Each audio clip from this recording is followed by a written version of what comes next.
Hey guys, Bart the Nature Guy here. I am just really excited to be outside this morning. It is cool and crisp, but it also has low winds, and so all the things that we tend to wear to kind of insulate our bodies during this time of year actually can do the jobs. When we get high winds, it can really kind of pull some of the heat that we're building by being outside, taking a walk, or just being outside. And all these kind of like whether it be a hoodie or like a little puffy like this. It's working to kind of keep our heat in, and the wind really makes that difficult. So days like today, you can definitely keep yourself warm with kind of a couple nice pieces of outdoor apparel, and you can get outside for quite a while and make sure you have your hands in some pockets. Or in some gloves or mittens, and can be pretty good for at least a little while to enjoy the outdoors today. It's a beautiful December day. You can see right now, you can actually see behind me quite a ways into the woods, and this is a great time of year. It's one of my favorite things is to kind of see far. In the summertime, this is all leaves, and so you can't really see that. It will block you off from seeing a lot of things, especially a lot of birds. This is a great time to see birds. They can also see you. One thing to just know with birds, a lot of times their eyes are on the side of their head, so they'll look like they're looking away, but they're actually looking at you because their eyes right here.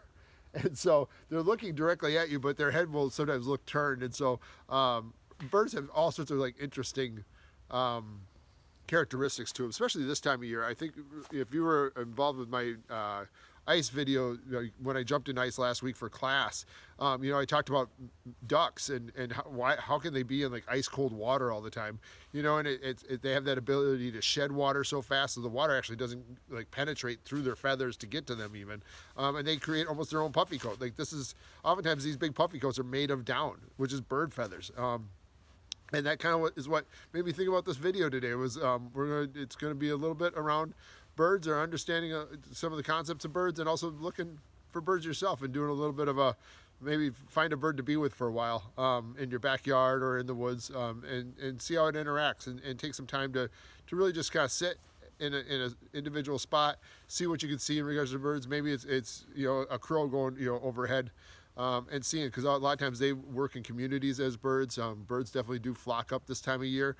They use each other for information and safety as well. So I just passed probably almost 400 ducks. They're called golden eyes, but they're like the last of the migrators to come in. So as the ice is forming, they will basically follow that ice line down south, and they will be as far north as they possibly can be. And so both mallards and these golden eyes are like hovering right on the shoreline. If I get a chance to get some video for you all this week, maybe I'll go do that on the way back and send it as a separate video, because it's pretty amazing to see all these different birds, and birds we don't see all the time, because as they're migrating south, they're birds that are oftentimes further north than what we typically see. Those type of birds in the summertime, they're still up near the Arctic or northern Canada, and don't come down until this time of year. So we do get to see a few great animals, and I think every year in the news there's a story of like snowy owls coming down into the North Shore area as well, and people will like jam up roads and highways when they see one and stop and look, and it can actually be very dangerous as people are observing wildlife in ways. And you always hear stories in Yellowstone of people like stopping their cars in really precarious situations where they can actually put themselves and other people and other cars in danger because they're looking for wildlife. So please, as I provide this invitation for you today, don't go wandering off if you don't know where you're going. Stay safe in these situations, especially this time of year when it is cold, as I provide something to do outdoors. Just kind of keep that in mind. And yeah, really just let's kind of bring ourselves, all the time when I think about nature, I think of all the senses. Like right now I have, my breath is like spinning around towards the camera. I don't know if you guys can see the breath, but it's actually pretty distracting as I'm talking to you, because I have a little bit of what they call a tailwind. So the wind is kind of blowing my breath towards the camera, and I'm seeing it quite a bit as I'm talking. And it's kind of an interesting way to see movement, and like, what am I noticing right now? I'm noticing that a lot, and I really oftentimes start with that visual cue. So if we can bring ourselves a little bit just to find a place. So if you can find a place outside, maybe it's against the window, like where you're just sitting on the couch and staring out the window. If you could just kind of be with that for a second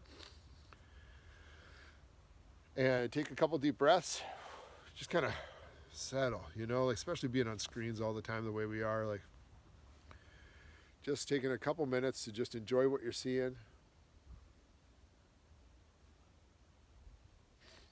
And I'll step away from the camera so you can just kind of enjoy the spot.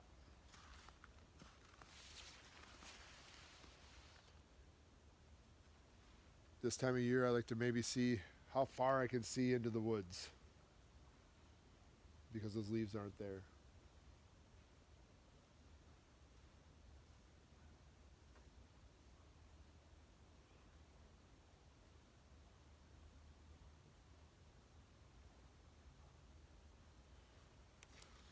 Okay. And next I'm going to go with sound. I have a lot of amazing sounds around me right now. I have a very busy squirrel off in this direction, and they are busy moving around, and these crunchy leaves right here is definitely making a lot of racket. I can also hear birds kind of hopping, so the smaller birds, more of the birds that we'll think of like juncos or chickadees, some of those smaller birds that do hang around here throughout the winter. So there are certain birds that migrate and there's certain birds that not. So and I also have the sound of waves since I'm over by Lake Minnetonka, which will go into our more of our camping videos later this week, why I'm here specifically on this lake. But I will give you a few minutes, just use your ears, spend some time with sound and what you're able to hear, maybe something far off, maybe it's something close, maybe it's a brother or sister that's in the room with you or outside, or maybe it's some cars, and maybe it's some beautiful water and other sounds of nature. So sounds are, sometimes we can't always get out to a spot like this, and that's okay. If we're able to be outside and just be with our hearing and allow that to kind of just be the sense that we focus on for a second, we're going to do that for just a few seconds here.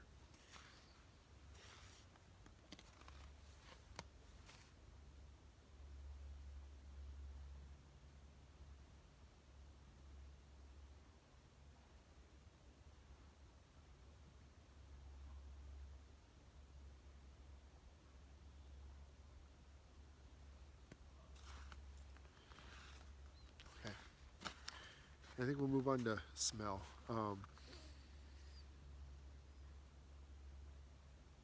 Smells in the wintertime are interesting. Again, I oftentimes will feel, it almost becomes more of a sensation of feel because of the crispness of the air going into my nostrils when I inhale, that I can actually feel the air coming in, just like when I do the taste piece after this. So we're going to start with our nostrils though.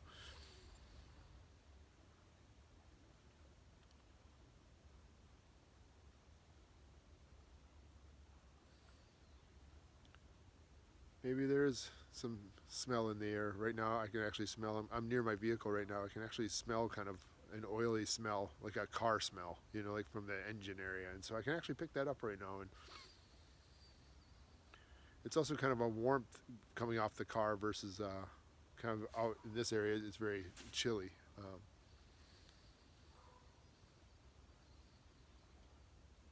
Maybe it's if you're stepping outside your house. Like I have a bunch of restaurants near me, and sometimes I pick up the smells of the restaurant, and makes me hungry. So maybe there's a smell of a restaurant near you, or another place in my neighborhood actually roasts coffee, and so sometimes if the wind direction is pulling that smell in the right direction and they're roasting coffee beans, you can smell the smell of the coffee beans through the air, and it kind of takes over the whole neighborhood at times. So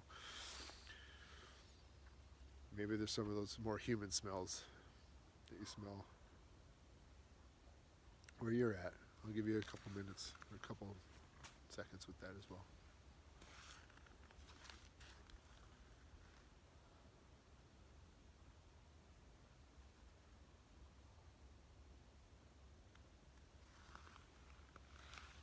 Okay.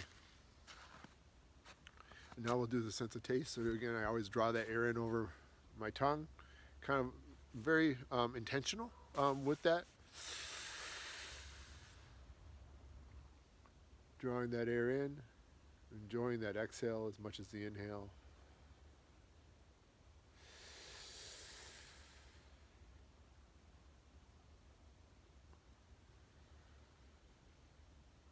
I really do enjoy the crispness of that cold air kind of over my tongue, and that the sensation changes so quickly from like being warm. It's, you know, like this is where we take our temperatures. Like if you put a thermometer in, our mouths are actually really warm, and they are a good barometer of our temperature. At the same time, you go from like 98.6, and then you draw in air that's like 10 degrees, like it is right now, 10 or 12 degrees out here. It's almost like an instantaneous change. So if you could just take a couple seconds to be with your breath and that sense of taste outside today.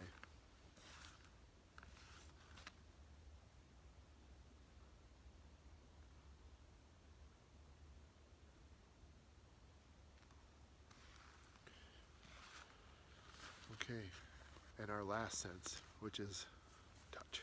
And so it is a little chilly out here today, so I'm definitely feeling the difference between the air here and the air that's kind of right in this area of my body. Very warm here, not so warm right here. And so maybe checking that sensation out between that skin that is exposed to the air as these temperatures drop into the teens. It might be a little bit more pronounced than kind of like what's underneath my hat here. And so our clothing definitely becomes a protection. Maybe there's something that you see around you. You know, I'm talking a little bit about birds today, and so I have a feather here, you know, so the sense of touch, you might go around in your yard and maybe look for a feather that's around there. Oftentimes, you know, kind of underneath little shrubs and bushes, as much maybe sometimes just floating in the middle of the yard. So maybe there's a little bit of a feather hunt you can go on today.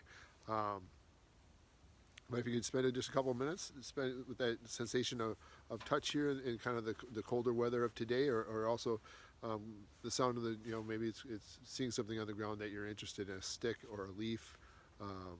So why don't you be with that for a couple minutes, and I'll be right back, just so you don't have to look at my face the whole time.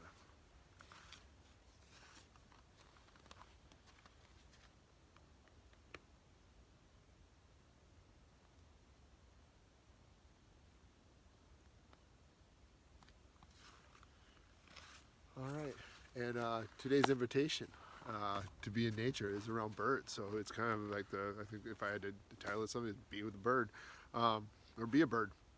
Think about being a bird, you know, especially this time of year. I mean, a lot of the stuff that they eat is gone, and so those birds that are around are really foraging quite heavily, trying to find seeds and other things, and the insects that they oftentimes eat are not here right now. So you know, a lot of the birds have left. That's why they migrate. It's because that food source isn't there for them anymore, and so they need to go find that, and they need to go search that up in a different location than Minnesota or those northern climates. So many of those birds are all now in the south. So the population in the southern United States has grown exponentially through the last couple months, and there's lots of reasons for that. But there are certain birds that stick around. You know, mallards stick around. You know, they have a very strong ability to be in the cold. I mean, they'll be here, they'll be 20 below zero outside, and they're still there. And sometimes they'll have to move. Like you'll see birds that typically would be maybe in like an office pond. A lot of times you'll see like a fountain, and there'll be lots of mallards coming into there. But they'll move to like the rivers if they need to. So they'll find the Mississippi River, the St. Croix, and so they'll move to more moving water. That's what they need in order to make it. If they can find that, they're going to be in good shape. And it's kind of how their feathers kind of set up here. So this is a mallard wing right here, but you can kind of see it. Like, and I talked about this a little bit last week in classes, but it's almost like shingles on a house. Like they really don't, this setup, the way that their wings are designed with the layering of the feathers and having all these different kinds of feathers. I mean, you have this big wide feather here. This one is like super aerodynamic, and it doesn't even have a feather on one side. So these outer wings, and those are really their flight feathers. And it's also concave, and so we'll talk about that in a second. But it really does create a very, very almost impenetrable kind of sensation for water to kind of get through this. It's not going to work. It's similar to I think last week in some classes I was showing you a turkey wing. You know, it's just layered like shingles on a house. It's firm. Like there's no way to even, like, when I take my finger and push that, it's solid. And on top of that, ducks like mallards have little glands in the back of their neck and near their tail feathers, and they will actually push oil out of those glands and then rub it and kind of rub their beak all over their feathers, and so it almost produces like an oil, and the oil and water don't mix, and so it just runs right off of them as soon as it gets close. And then on the underbelly, they have down. So I mean, a lot of jackets that look puffy like this are actually made out of goose down, and so that is kind of the under feathers of these birds, and so it actually produces a little bit of loft, and it creates a lot of heat retention, and they can do that for themselves. And so they have those feathers, they're the ones that produce them. They definitely can stay warm throughout the year. And so, and whether it be, you'll see certain woodpeckers that will maintain through this time of year. Owls will maintain, a lot of the raptors. I have eagles that live real near me, but they will sometimes, again, in the same way, they'll actually move towards the rivers because they, like bald eagles, need primarily eat fish and waterfowl during this time of year. So, and you don't see them swooping down for rabbits too often. Sometimes there'll be squirrels. I have a couple people. I have some people walking a dog here, so not a big deal. You'll probably hear some background noise for a little bit, but just know that the invitation for this week is for you to be in your home. It can be in the backyard, it can be wherever you need to, and to kind of to be with a bird. And so whether or not you see like a little nuthatch or some sort of tree dwelling, kind of almost like a woodpecker, maybe it's a chickadee or a junco. A chickadee is kind of like that small bird. It's got the little kind of black cap on the top, and really beautiful little white feathers and brown feathers. And so watch it hop around. It's a tree hopper, kind of in that sparrow finch category. So and they tend to hop branch to branch to branch a lot. They don't take huge long flights. They can, but they tend to hop more branch to branch to branch. So or it could be something like, depending on where you live, more like a pheasant. We see these big long feathers on pheasants. These are their rudders as they fly through the air on the tail feather. Maybe it's going to be more of looking for a ground bird, something that stays on the ground primarily.